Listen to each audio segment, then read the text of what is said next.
Good evening, everybody. This is going to be a video on the inner workings of an Intellivision. I recently purchased 3 of these in a lot on eBay, all 3 non-working. Ended up getting 2 of them to work out of 3. So this is basically what the Intellivision I looks like. For the purposes of this video, I've disassembled an Intellivision, which I will get and show you how that works.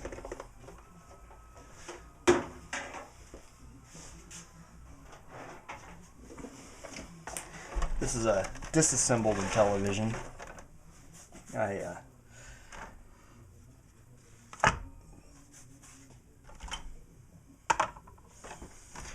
This here is the transformer.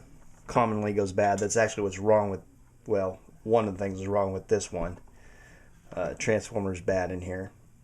The transformer leads up to, this here is actually the power supply for the Intellivision. This has one lead which plugs into here, has 2 screws which holds the power supply down to the case. You remove those 2 screws which are placed there and there. Remove that plug. Remove this here. And this ribbon here, got to be very careful not to damage this ribbon, because if you damage it, you're just SOL. Slowly remove that ribbon, wiggling it back and forth until it comes off. That here's the power supply. One of the Intellivisions that I got, this capacitor came unsoldered from the board. Just ended up soldering the capacitor back to the board, giving it power, and the Intellivision fired up and worked great.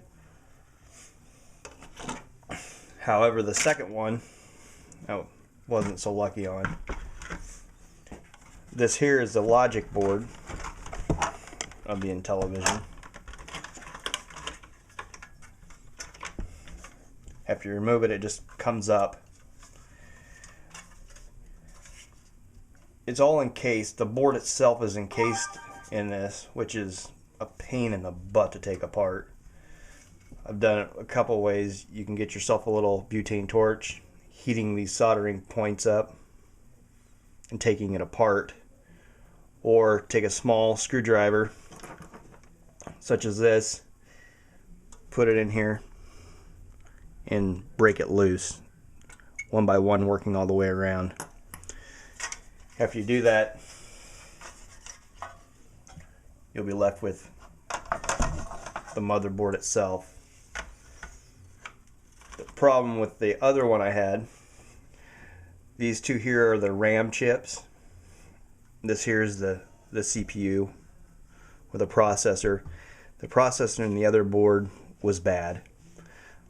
I'd power the Intellivision up, get just a solid black screen. Even after cleaning the game port here, still a solid black screen. Tried to wiggle in the game, no results. Ended up swapping out the CPU from this motherboard to another motherboard and fired it up, worked great, which tells me this CPU is bad. Actually fairly simple to remove from the board. You just take yourself a screwdriver, prying it underneath here and slowly working it up.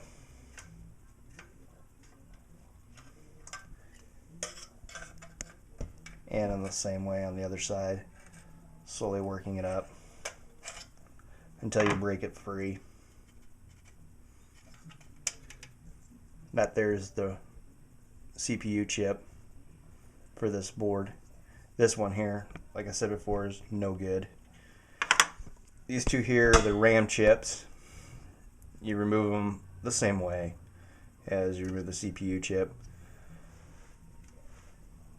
Unfortunately, if one of these ROM chips go bad, which I have another one I'm currently working on that I believe this ROM chip here is bad.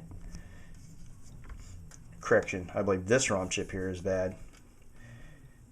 And the reason for that is with the controllers plugged in, your number 1, 2, or correction, 1, 3, and 7 will operate as directional, where it should operate as 1, 3, and 7. But instead it operates as the directional pad. Works fine until the chip heats up, and then it does that. This board, however, is no good. As you can tell, it's fried, it's burnt. So this one here will just be for spare parts as I need it.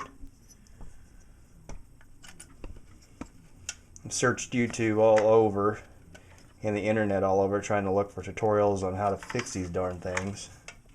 Not much luck. Not much information out there. I'm in no means an expert at this. I just dabble in it, play with it, and try to get something to work by swapping parts out. And so far I've been lucky at doing so. So if you have a couple of these laying around and you got one that's just getting a black screen, try swapping the chips out. Might help you. It helped me. If you have any questions, comments, please post below. Thanks.